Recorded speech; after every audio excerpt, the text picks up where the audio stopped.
Olivier, tu as bossé avec, grosso modo, les plus grands scénaristes de l'industrie, Bendis, Straczynski et maintenant Mark Millar. Comment tu le ressens de travailler avec des personnes si influentes et maintenant que tu es aussi, toi, devenu l'un des artistes les plus influents de cette industrie, hein? Même si Donc, tu pas comment je qu'on le te le dise. ressens bonsoir, bonjour déjà. Comment je le ressens comme un honneur, un grand honneur, parce que c'est des gens qui sont pleins de talent et c'est toujours un peu irréel, un peu quand les mecs disent qu'ils veulent travailler avec toi. Donc ça te surprend, enfin, parfois tu oublies parce que tu es dans ton boulot, mais quand tu y penses, quand tu t'arrêtes pour y penser, de temps en temps quand même, tu te dis c'est irréel en fait. Ah mais quand même, ça veut dire que ce que je fais, ça compte quelque part. Ou ça touche des gens et des professionnels. Parce que c'est sympa d'avoir des lecteurs qui adorent ce que tu fais, mais d'avoir des pros qui adorent ce que tu fais, c'est gratifiant. Ouais. Tu as eu conscience de cette évolution de ton statut au sein de l'industrie au fur et à mesure des conventions et aussi des projets qui devenaient de plus en plus importants? J'ai jamais vraiment fait attention à ça. C'est surtout quand, comme tu dis, en convention, que les gens te disent, mais attends, tu sais que... Déjà, tu vois les gens qui veulent travailler avec toi, tu vois le mouvement qui est autour. Et, euh, et c'est des pros qui viennent me dire, mais tu sais... Parce que, tu vois, je vis pas aux États-Unis, je vis plus aux États-Unis. Donc, tu es un peu éloigné du marché, en fait, quelque part. Donc, tu es en face de ta page, tu es tranquille, en train de faire tes dessins, c'est tout, en fait. C'est ça que tu Mmh. fais. Tu te fais plaisir à toi-même. Et donc, c'est surtout quand tu vas en convention que les gens t'en parlent et que tu réalises que ben, ça prend de l'ampleur. Et comme tu dis, au niveau des projets, que tu as ça, que tu as le choix maintenant. Surtout, tu as le luxe de Ouais. choisir sur quoi tu as envie de travailler. Est-ce que tu peux nous raconter un peu comment ça s'est mis en place le projet, Magic Order avec Mark Millar? Ah bah, ça faisait avec Marc, ça faisait des années et des années qu'on devait travailler ensemble. Enfin, qu'on voulait travailler ensemble.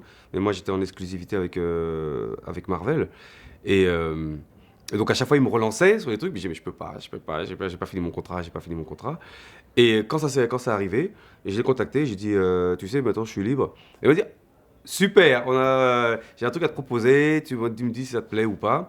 Et donc ça a commencé comme ça, tu sais, il est très enthousiaste. Donc il a commencé on a parlé au téléphone, il m'a envoyé des mails, il m'a expliqué un peu le concept. Puis je dis, ok, moi ça me va super. C'est une On y série va. qui est un peu particulière parce qu'elle est financée, enfin elle est produite par Netflix Ouais, et on sait qu'il y a aussi des projets d'adaptation directement ouais, qui sont mis en branle. Du ouais. coup, tu as été aussi en contact avec les gens de Netflix pour pouvoir Oui, discuter de ouais, ces choses-là. ouais, ouais, ouais, c'était... Ben, la différence avec Marvel ou DC, c'est que, ouais, t'as des gens au-dessus qui, eux, ont un planning encore plus... c'est pas... ils ont un projet encore plus gros. Donc, c'est surtout au niveau de la pression que c'était différent. C'est que là, tu sentais que la pression était un peu plus lourde, quand même. Mais à quel niveau ça a pu t'influencer dans la direction artistique que tu mise dans tes planches sur cette tonalité très urbaine aussi, pour faire avec des magiciens et c'est un peu cette ambiance horrifique aussi qu'on Ouais, retrouve à beaucoup ouais. d'endroits. Comment tu t'inspirais de quoi? Ah bah, c'était surtout un gros changement, ça faisait énormément de bien de dessiner, comme tu dis, des ambiances urbaines, euh, pouvoir réfléchir à telle ville, à quoi ça ressemble. Tu le fais toujours, hein, même quand tu fais du comics mainstream de super-héros. Mais là, euh, tu pouvais dessiner des gens normaux, entre guillemets, réfléchir à tel gars, comment il est fringué, ou elle, c'est quoi son style vestimentaire, son univers musical, ou tout comme ça.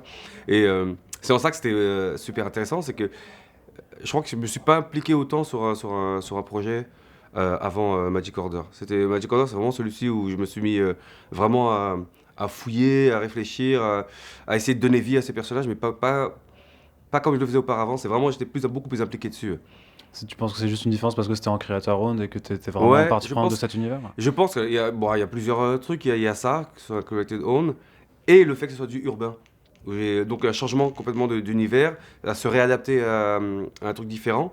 Donc ça m'a demandé de m'investir un peu plus dedans pour pas me planter, quoi, pour être dans le ton juste.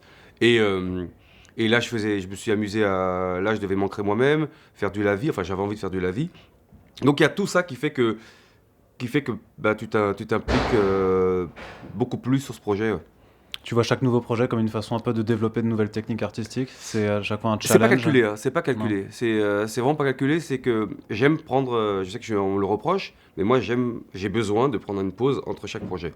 Parce que au bout d'un moment, je Ouais, suis tu juste fatiguais, vidé, j'ai hein. besoin de m'aérer la tête.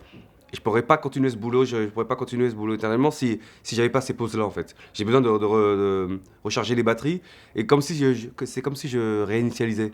L'ordinateur se réinitialise et donc ça veut dire que quand je reprends, c'est pas un calcul, c'est juste que quand je reprends d'un seul coup, j'ai perdu certaines habitudes.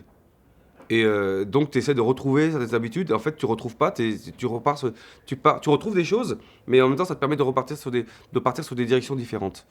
D'accord. J'ai une question, déjà, c'est un petit point dans ta carrière de ces dernières années. Tu étais censé dessiner un comics Batman pour DC Comics. Au final, tu as juste fait une couverture. Il s'est Ouais. passé quoi?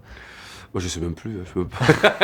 Non, c'est juste qu'on avait discuté avec Scott, on en avait discuté, on devait faire, et on n'avait pas fini en tout cas de mon point de vue, on n'avait pas fini de discuter des détails, et j'ai été annoncé dessus. Mhm. Et c'est là que je suis intervenu en disant mais on n'a pas, on s'est pas mis d'accord sur quoi que ce soit, donc on n'annonce pas sans qu'on soit d'accord, donc il y a eu un cafouillage là-dessus. Finalement, ça s'est pas fait parce que ça collait pas. C'était pas lié à ton exclusivité chez Non, Marvel? non, non, Non, non, non. rien à voir avec tout ça. Non, non, du tout. D'accord. Non, c'était juste synchronisation, ça collait pas. Magic Order, tu vas continuer dessus. On a entendu dire qu'il y avait un second volume qui était en Ouais, mais préparation. je le ferai pas. Ah, c'est pas toi qui va, Non, c'est je le ferai c'est pas. pas toi qui le fera. Non. Alors, est-ce que tu peux nous dire c'est quoi tes prochains projets Bah, j'en discute. J'ai eu plusieurs futurs? options. Pour l'instant, je vais faire des couvertures Ouais. sur Thor, sur Oui, on a vu la première du relaunch de Kate. ouais, Là. sur euh, Wonder Woman. J'ai quelques-unes à faire. Et on va voir chez DC, j'ai quelques couvertures à faire. Pour l'instant, c'est ça. En attendant de trouver le prochain projet. Parce que là, tu es dans une période de pause entre deux projets. Ouais, ouais, ouais. Donc tu C'est recharges, ça. tu Non, recharges parce ta qu'à la batterie. base, je devais faire le Magic Order 2, Ouais. mais ça pouvait pas coller, je pouvais pas. Alors que j'adore, hein, c'est mon bébé, Mhm. j'adore, mais je pouvais pas enchaîner là-dessus, là, maintenant. C'est-à-dire que tu vas devoir laisser un Ouais, autre artiste reprendre c'est cet ça. univers que tu as mis en Ouais, place. ouais. Tu vas choisir l'artiste ou Ça y tu est, fais... l'artiste a déjà été choisi, mais je laisserai Netflix et Marc l'annoncer, quoi. D'accord. Mais, Mhm. mais tu as été partie prenante de ce processus alors. Non, non, non, non, non, non, enfin, j'étais au courant, j'ai rencontré le dessinateur, mais ils avaient fait leur choix. À partir du moment où j'ai dit que je pouvais pas le faire, il m'a dit, bon, on va essayer de trouver, j'ai dit, pas de souci. Et ça te pose pas de soucis, enfin, il n'y a pas de soucis bien entendu, mais je veux dire, Non, tu c'est. étais à l'aise avec l'idée de laisser ton Ouais, bébé du ouais. coup à quelqu'un d'autre. Bah, à l'aise. Non, ça c'était Non, toujours ouais. un peu. Parce que j'aurais, jusqu'à aujourd'hui, tu vois, j'aurais envie d'être dessus, mais je peux pas. Donc, non, il n'y a pas de. À partir du moment où c'est mieux d'être clair. Tu as pris de la décision, après ça va. D'accord. Et parmi les projets à venir, plutôt retour au mainstream ou tu J'aimerais faire les continues en deux, créateur? j'aimerais continuer à. Enfin, se lancer, de faire du mainstream et du created own, faire les deux. Ouais, tout. Ok, ça marche, merci.